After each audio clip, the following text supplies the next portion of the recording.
I'd like to say a few things about each piece before I play it. It's all very strange music that I composed, even though I'm not a composer, a couple of years ago when I was in residence at the Lou Harrison House in Joshua Tree, California. So I think that begs the question, who is Lou Harrison? Who was Lou Harrison? Lou Harrison was an American composer who lived in Aptos, California most of his life, and he was an environmentalist and a gay rights activist and a beautiful, beautiful composer of American music who eventually settled on a style of music that incorporated a special tuning or a special family of tuning called just intonation. And just intonation is why I brought two very strange guitars, none of which can play, your average music unless I work really, really hard.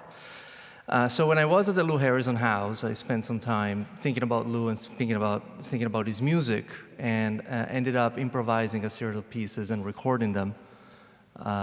Some of them were improvised inside the house, and I had a synthesizer and my electric guitar, both of which were things that Lou would have probably had a stroke about because he didn't like electronic music or amplification. It was a very acoustic sort of guy.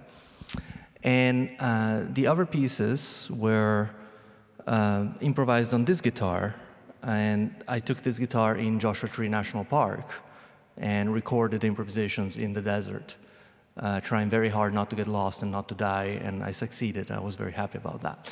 I have some videos which are, still photographs with terrible Ken Burns fades. I am not a videographer, and I was busy recording, but I tried to take some pictures. And as I said, I'll talk more about each piece. So the first piece is called Morning, and is in, all the pieces are in very small, few notes modes. There's not a lot going on. It's all very kind of meditative, improvisational music. And in Morning, I realized that there's a lot of birds around houses in Joshua Tree National Park, because that's where they find the water.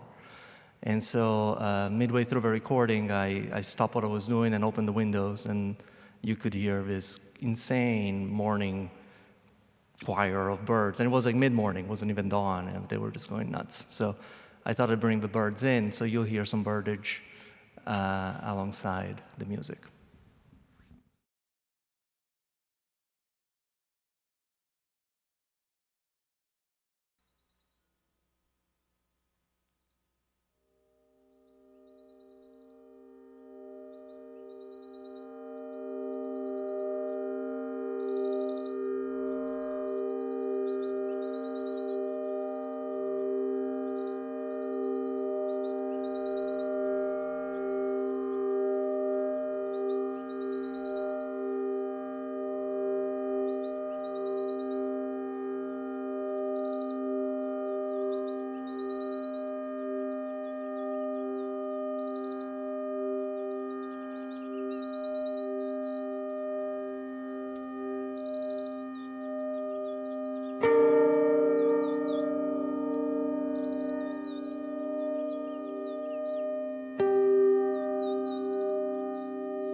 you. So no more birds now. So the first time I went into the desert to record, I found out that there's a lot of cars and motorcycles that drive through Joshua Tree National Park. So I went out, and I had my very urban idea what the desert was going to sound like, and I was like, I definitely don't want it to sound like Harley Davidson's. Right? It didn't come all the way over here to listen to that, right? We can just hear them outside. So the first recording I did was in a place called Turkey Flats that is very open, and you can see that no matter how far you walk, you can see the road, and the sound just travels right to it. And then in the afternoon, I took the map and looked around, and I was like, what if I find a trail that is at the end of a paved road? And then I hike for like a mile or two after that. That should be far enough, right? So I ended up in a place called Pine City, which has a bunch of pinyon pines and some granite boulders, and it's absolutely incredible. And that was a pretty fun hike because when I was on my way, I saw like maybe 20 mountain bikes, like kids' mountain bikes, like by the side of a trail. And I was like, oh no, like I'm gonna get there and there's gonna be like a summer camp or something, Like, again, not what I came here to record. And these are obviously very problematic ideas about what is environmental sound and who gets to make sound, right? Me, not the kids. Long story short, I made it to Pine City, and I recorded 2 pieces there, one of which I think was kind of successful as an improvisation, and I then transcribed that, and it became what I call Pine City Air. And air is spelled very coyly with a Y, the way that old English people used to write the word for song. And in the recording, which was going to be very quiet, I think in the playback you can hear actually the wind rustling through the pinyon trees, and it sounds like water. It's really, really noticeable and present. So this guitar, which I'm going to play now, is a resophonic guitar. So it has 3 aluminum cones that amplify the sound inside. And it was refretted, not this particular guitar, but a design like it, was refretted by Lou Harrison towards the end of his life to compose the last piece he ever finished, which was called Scenes from Nek Chand. And it was a very beautiful piece that nobody wanted him to write, because why write a guitar piece for a guitar that doesn't exist, right? Isn't that a dumb idea? And Lou was like, oh, I don't care. And eventually there's been, dozens of new compositions written for a guitar like this, which is a very small number overall, but it's still a testament to what a kind of brilliant idea it was. I ended up writing my dissertation on this guitar, so it became kind of a lifelong companion of mine, and I've played it in this sanctuary a few times. So the next 3 pieces, the first of which is called Pine City Air, were improvised on this guitar in the desert in various tunings, and we'll go through them one by one.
Yeah.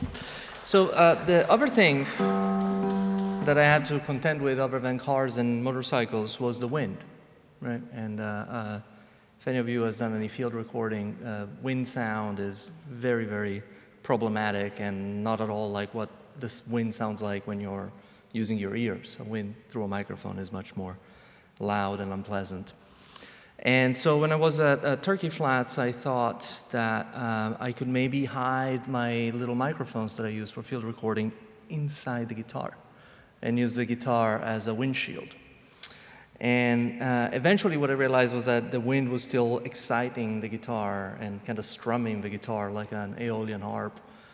And I settled on actually recording the guitar with the microphones inside it and playing it in other ways while the wind kind of also participated.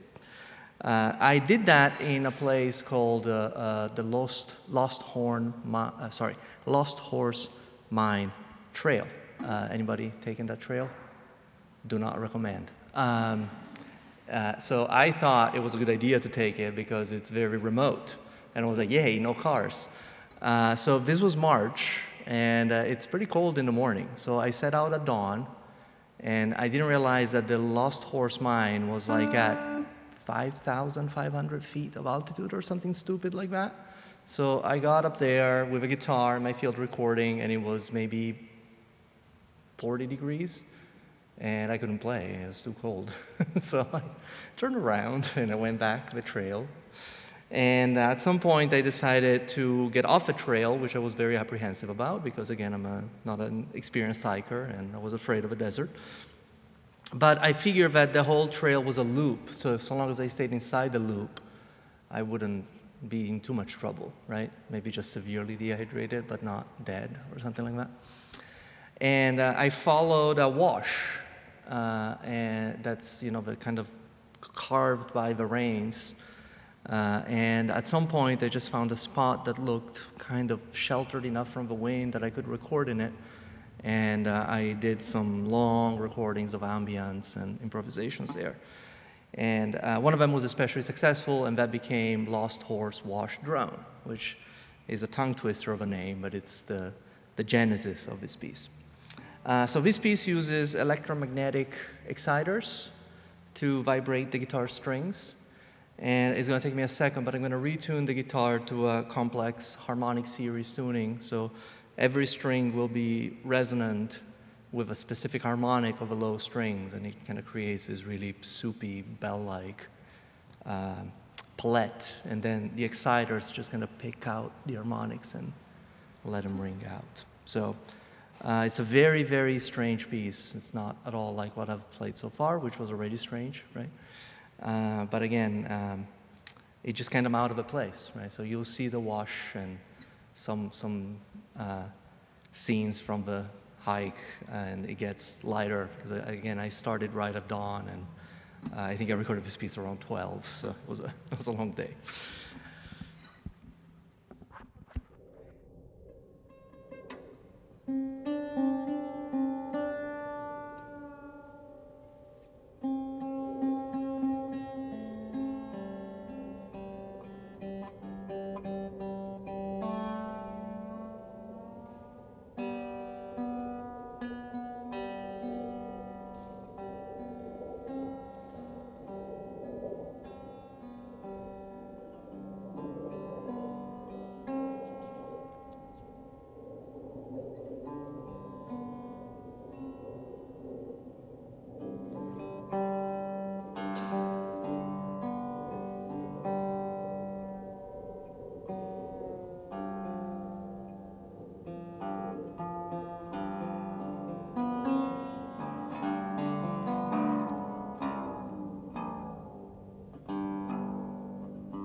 The drone you can hear right still is the sound of planes flying over, which was the other constant sound of a desert that I had to eventually accept.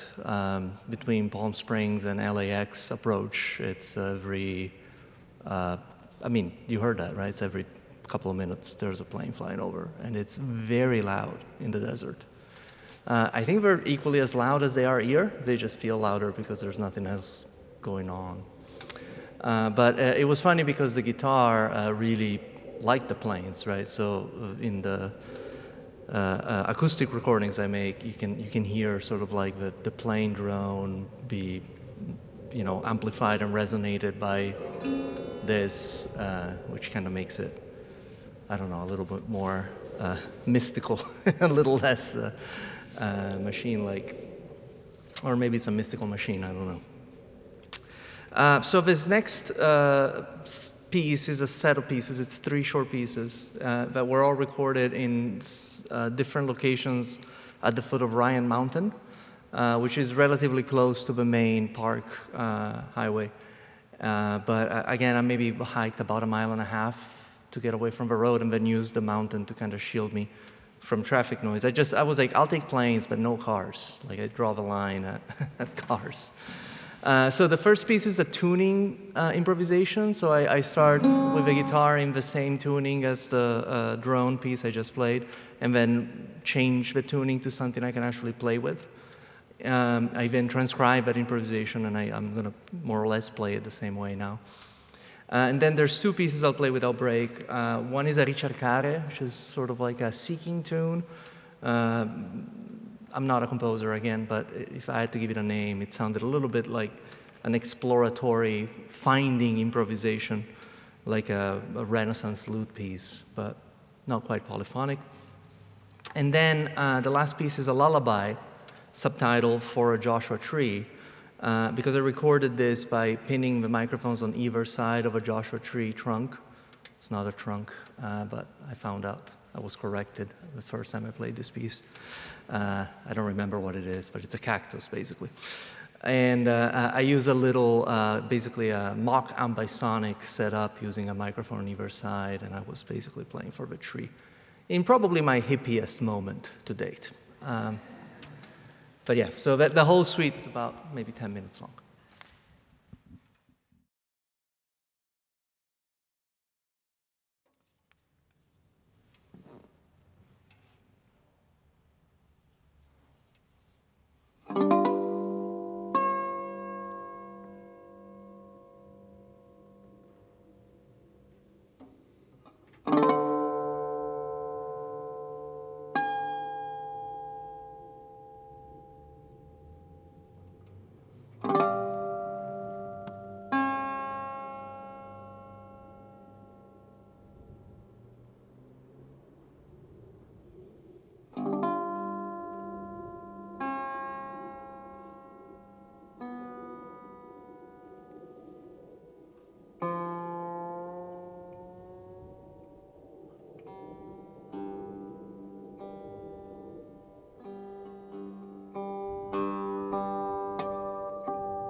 So this takes us to the last piece, believe it or not, which goes back inside the house, the Harrison house.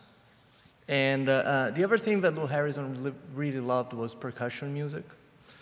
He was one of the great experimentalists in the American tradition that started writing music for percussion and nothing else in the 30s and 40s here in San Francisco, pillaging ethnic percussion from Chinatown markets and old brake drums from, the dump, and flower pots, you name it, right? Just hit them with sticks and go from there. But later in life, when he became more interested in tuning, he really became interested also in Southeast Asian gamelan music, which is traditionally not a music in just intonation.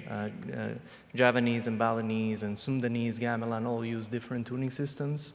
Actually, each village has its own tuning system, because why not, right? So what Lou did, which is maybe a little appropriative of his, but he made a collection of American gamelan instruments which were tuned in his own tuning, which was beatless, rational, just intonation. So I wanted to play a little nod to that for the last piece. So I have a synthetic gamelan provided by the synthesizer here in two compatible just intonation modes, a 5-note. They're both 5-note modes, but the first is a kind of a dark Phrygian mode that you heard in this improvisation, and then it kind of opens up in bright major pentatonic mode that is sort of inspired by one of Lou Harrison's vocal pieces from the 4 strict songs for male voices. And because I was in the desert, I thought that the gamelan needed a little psychedelic rock, like mezcal sort of influence. So this piece has a kind of fuzzed out fretless electric guitar to bring a little bit of a I was too long in the sun vibe to the whole piece. It's a little hallucinatory. But thank you for listening, and if anybody has questions at the end or wants to see the crazy guitars, please come say hi, and happy Sunday.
Thank you. Thank you, Mark and UUSF for having me. Thanks, Jonathan, for all your help.